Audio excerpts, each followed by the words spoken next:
शुभ सकाळ मंडळी, श्री स्वामी समर्थ सर्वांना। तर आज मी बटाट्याचा पराठा बनवणार आहे।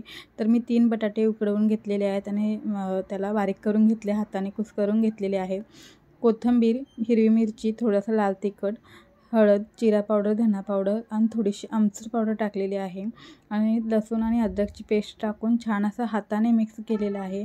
हाताने मिक्स केले की जे बटाट्याचे थोडे मोठे असे फोडी वगैरे असतात त्याही बारीक होतात आणि सगळा मसाला सगळीकडे व्यवस्थित लागतो। काही जण याच्यामध्ये कांदा पण टाकतात बारीक चिरून, पण मला आवडत नाही त्यामुळे मी काय टाकत नाही।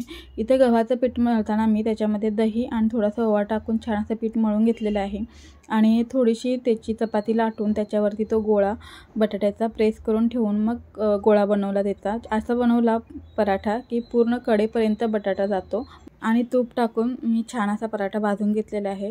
तेल लावलं तरी चालतं, पण आम्हाला तुपाचा पराठा जास्त आवडतो आणि मग दही आणि लोणच्यासोबत खाल्ला। मस्त झाला होता पराठा।